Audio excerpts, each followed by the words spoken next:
Hi, my name's Fabian from Woodland Valley Farm.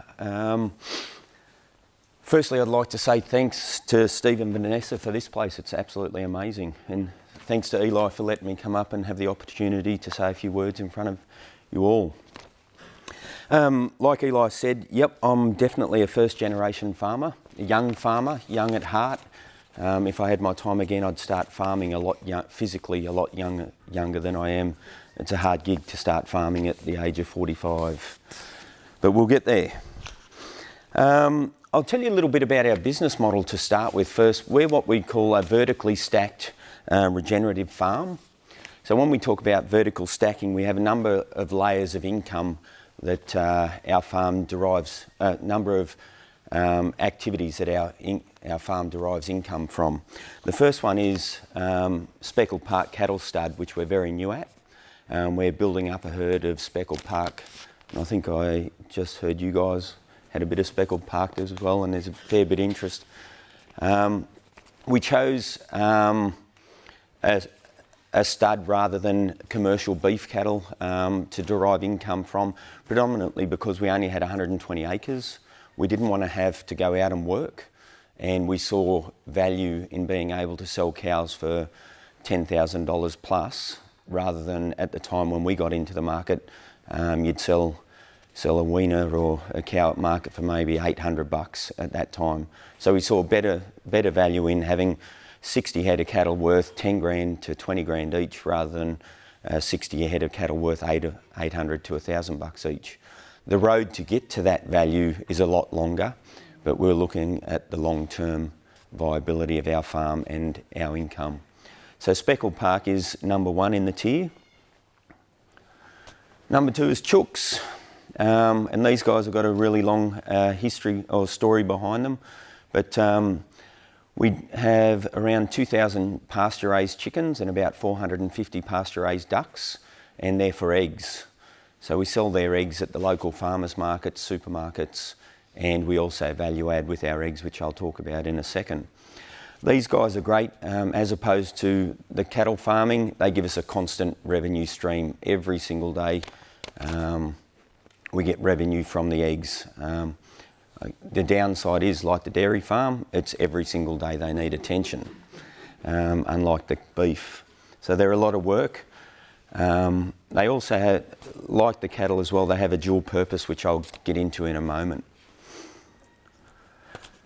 The third tier, or the third rung in our ladder, is pasture. We value add with our eggs. So we started on farm with a 40-foot container, which we converted into a commercial kitchen, and started using our second grade eggs from the chickens and turned them into pasture, and also sold those at the farmers markets and supermarkets and restaurants. And third and finally, we're in the process, or fourth and finally, we're in the process of building our own retail outlet in town in Murwillumbah, which is called Pasture Bar, which is where we'll be manufacturing all our pasta, and we'll also be selling a lot of local artisan products there from local farmers, and converting a lot of local seconds into gourmet artisan products. So hopefully that'll be up and running in the next few weeks. Proudfoot Lane, right in behind Johnny Franco's.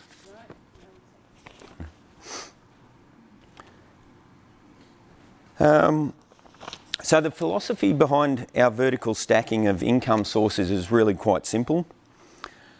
We wanted to derive all our income from on-farm activities, or as close to as possible. Neither of us wanted to go out and get a 9-to-5 job. And what we saw when we moved to the Tweed was there's a lot of 100-acre blocks, but everybody used them as supplemental income to a normal job.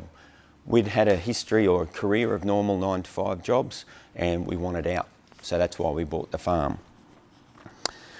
The other thing is we wanted to spread our risk across several different income streams.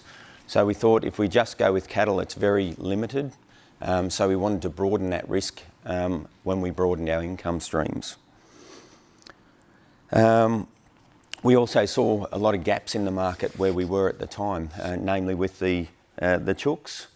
There wasn't anybody in our area. Well, there was one other farmer, but there was a big market for pasture-raised eggs in our area. So we saw that as a great opportunity. Another key ingredient is the ability to be a price maker and not a price taker. And what we saw with the beef industry was that you're at the whim of the market price of the day.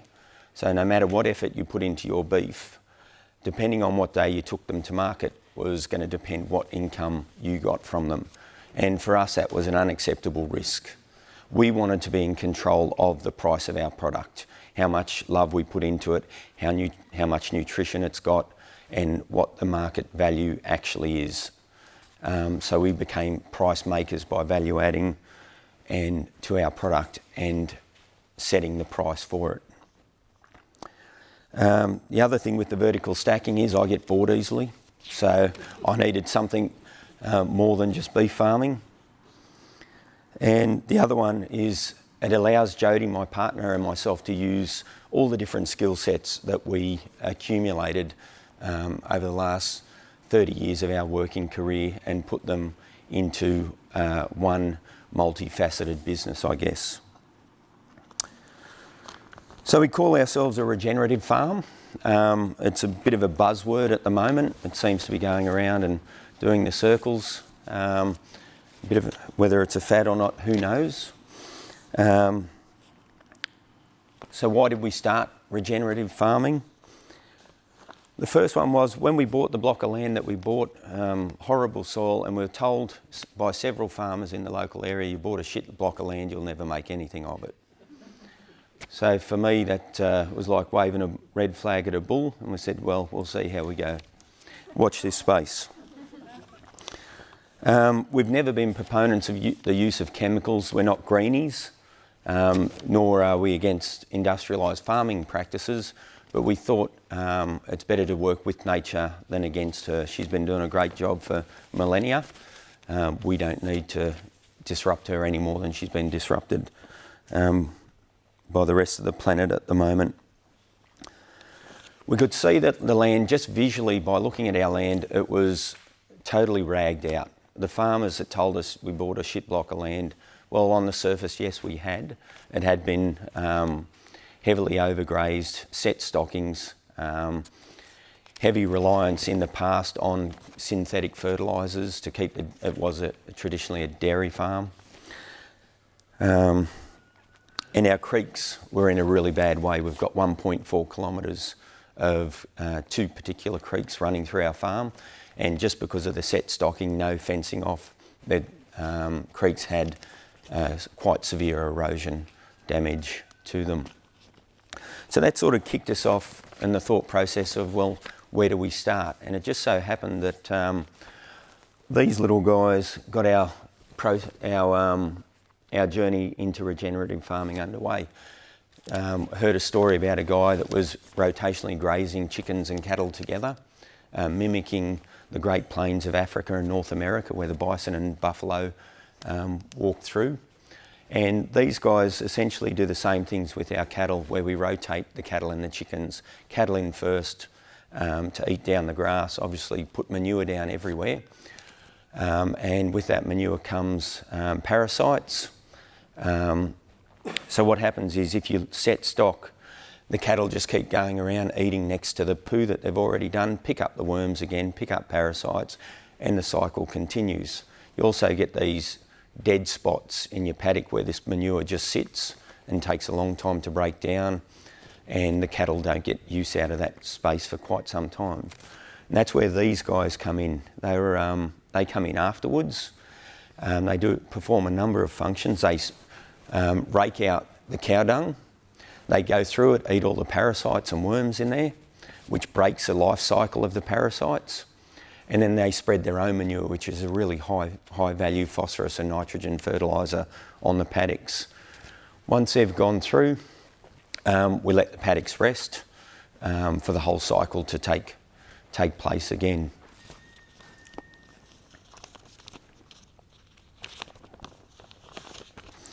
So the practice was practices we use to deem ourselves a rotational, regenerative farm are the high density multi-species rotational grazing, which is just a flash word for chooks and cows following each other around the paddocks, and a bit of rest.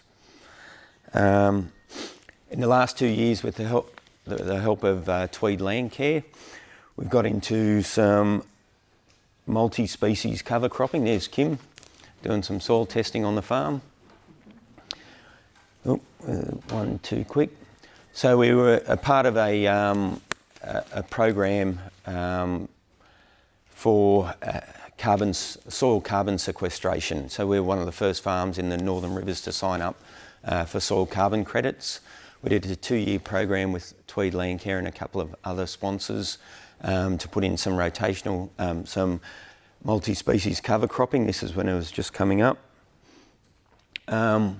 Had a mix of about 9 different species in our cover crops, all to do various things, whether it was to do with adding carbon to the soil or giving the chickens and cows something to eat. Each species was specifically chosen, whether it was fibre content, protein content, the ability to fix nitrogen in the ground for its feed properties. So that's also part of our, oh, that one didn't come up. Also part of our regenerative farming practices. We've also done a lot of tree planting on the farm with the assistance of Tweed Shire Council, the water health grants from Matt Law. We've planted, I think we're up to about 3,500 trees along our creek, and we're slowly making our way down that 1.4 kilometres of creeks, fencing them off, excluding the cattle from them, and planting native species along there too. Was the creek completely devoid of vegetation when you moved on it? I wouldn't say there were sections that are heavily overgrown in camphor, but when it comes to native species, a lot of it had disappeared, yeah. It was really camphor holding the majority of it, what was left together, yeah. We've implemented natural habitat zones, so where the land is unusable or unproductive, unusable land, we've allocated 11 hectares of our 40 hectares to natural habitat zones, just to be left and to be regenerated as well. And we aim to use no synthetic inputs on the farm.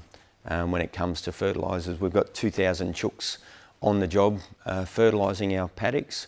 It is a longer, slower process, but it's a tried method.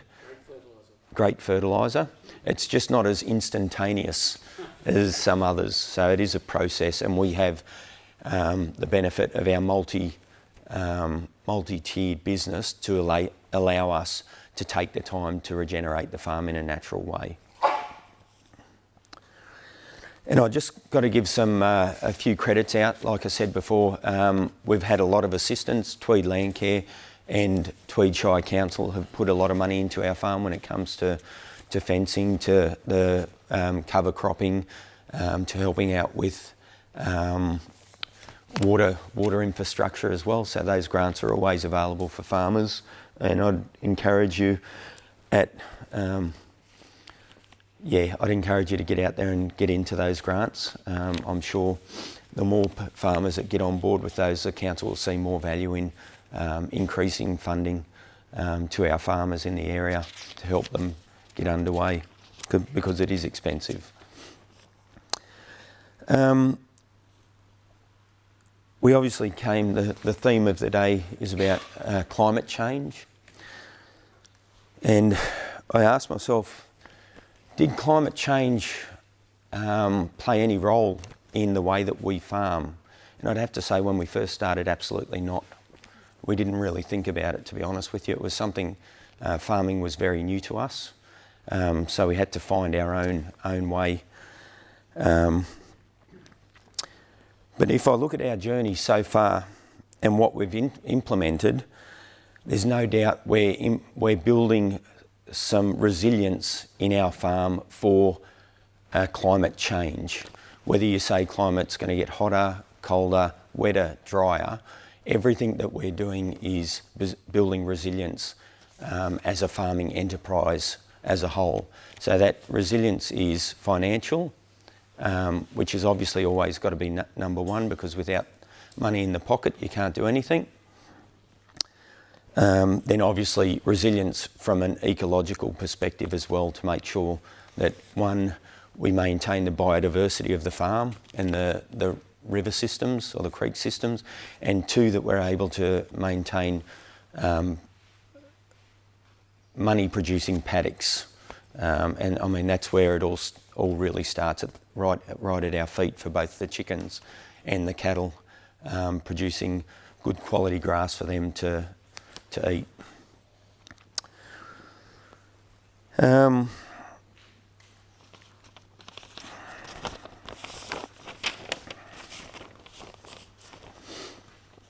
Yeah, so when it comes to the climatic or the changing climate, we always knew that farming in Oz was going to be a tough gig. Always has, always will be. From the time white man's set foot on this place, there's been adversity and harsh climatic conditions, and they're not going to change. It's just the nature of the continent we live in, whether it's climate change or not. So from an ecological perspective, we're doing the regenerative farming, which we're trying to put as much carbon into the soil as possible, getting our roots down nice and deep to give us resilience when the dry periods come. We're not overstocking the property. We're making sure that our stock numbers match the feed, or the predicted feed coming ahead, which seems to be a big problem. People don't move cattle quick enough when feed times are becoming scarce. And from a financial perspective, we've got the multi-layers. So when the big droughts or big floods come, and we were heavily impacted during the flood, our house and farm got trashed, and our pasta factory as well, which was one of the reasons we moved it into town. So now we've got other income streams that permit us to continue on building our farm when the farming business goes down. We've still got the other side to keep us propped up. And I've got to tell you, it is a tough gig managing both. It's not easy, but it is doable, that's for sure. So we've got the feed base, which is the number one priority, the multi-species cover cropping, extending the traditional subtropical season into the winter season, which allows us to keep the maximum number of feed on the ground. The rotational grazing definitely helps for pasture health and for animal health as well, breaking that parasitic cycle and allowing the plants to rest and to regenerate. Building the biodiversity and carbon in the soil obviously helps. Protecting the waterways from erosion, which is a really big one on our place with 1.4 Ks. Obviously each time it erodes away, it erodes potential pasture. And then, like I said before, diversifying those income streams, which will allow us to stay on the farm and continue to invest in the farm, regardless of what the weather throws at us. Anybody got any questions?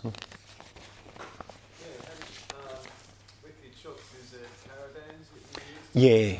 Yep. So we've got four flocks of approximately 500 each, and they're enclosed in electric fences, and that whole caravan setup gets moved each and every week. Each four of them. Do you have to feed the chickens? Yeah. So these chooks are a commercial breed, highly refined, and they really have to get a commercial amount of eggs out of them. They need to have a specific formulation of supplements. So they can't exist on the pasture alone, unfortunately. So they would eat, it would be 50% commercial ration, which has all the dietary requirements. Then the other 50% of their feed would come from the pasture. Were there any standout species in your other son, the multi-species? Yeah, we've got extremely acidic soils. And the two species that persisted and grew really well were chicory and plantain, by far the best. Where it come, and we're very unfertile land. When it come to the species that were put on where the chickens had been, where there was high nitrogen, high phosphorus from the chickens, everything performed really well, especially the brassicas, tillage radish, and what else we throw on? Leafy turnips did really well there. But for persistence, the chicory and the plantain did extremely well.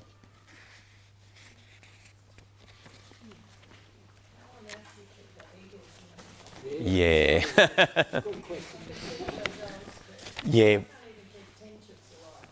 Yeah, we've got 3 Murwillumbahs, so guardian livestock dogs that help a lot.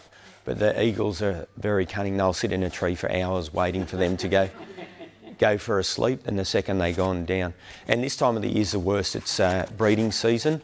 So at the moment we've got a pair of wedgies that come and help themselves to a roast dinner each day, and a pair of sea eagles that come down. And in the next month, they'll bring their 2 chicks and teach them how to hunt on our chooks. Yeah, so we call it nature tax, unfortunately. It's, yeah. Yeah, at this time of the year, probably 2 a day. Yeah. Wow. Yep. That's hard work. It is, yeah. The dogs are good, but they can only do so much. So much, yeah, I understand. Yeah. Yep. So what breed of chickens do you have? So these are called a Highline Brown. They're very similar to an Isa Brown or a Lohman Brown. It's just a trade name. So these are Highline Brown's an American brand.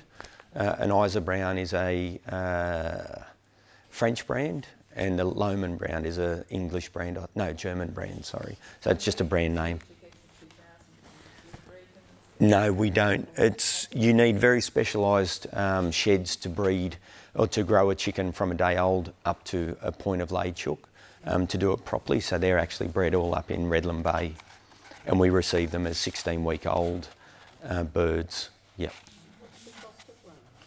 The cost of a bird like that now is around $17 to us, delivered to the farm. It's a lot of eggs. How long do they live? So they'll live for about 3 to 5 years, but we keep them on the farm for 72 weeks.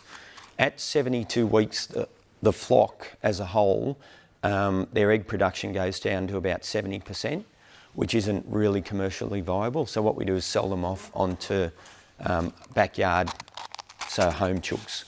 We'll advertise on Facebook and families will come. 7 eggs every 10 days out of a chook, still pretty good value for a home backyarder. Yeah. Are you able to sell them all that you've found that you can actually... Yeah, there's a great market. The only culling we've had to do is from disease, but other than that, yeah, there's a great market in the northern. We're really lucky here in the northern rivers. Yeah. So how much do you sell your old chooks? Oh, they normally go for like 3 for $7 or something like that. Yeah, just a token amount, really. Yeah. Yeah, we've got. So, if you want to fill. Any other questions?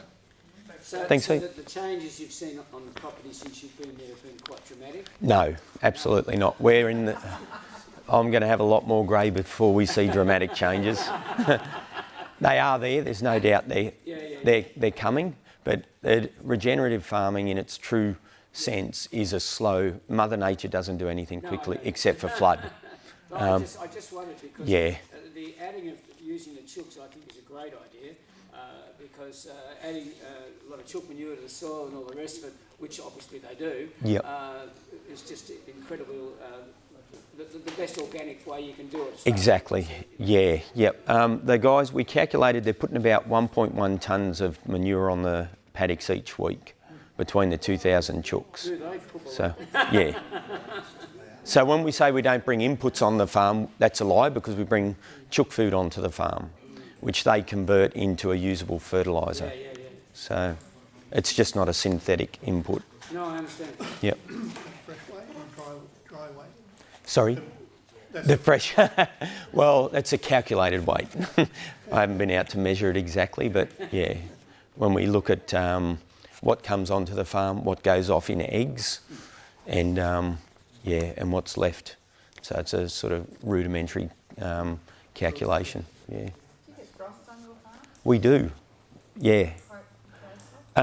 This year we've only had about 4 this year. It's been quite a mild winter on our farm, but yeah, we sit in a really low dip. I think we're at about 6 metres above sea level. Yeah, and get some nice heavy frost for sure. Whereabouts are you? We're 5 k's out of Murwillumbah on Tweed Valley Way. Oh, okay, towards kind of like the airport area. No, if you come towards Burringbar. Oh, okay. So right in the middle of Stoker's Siding turnoff and Murwillumbah. Yeah. Great. Thank you, Fab. Thanks heaps. Thank you. Great Cheers, mate. story.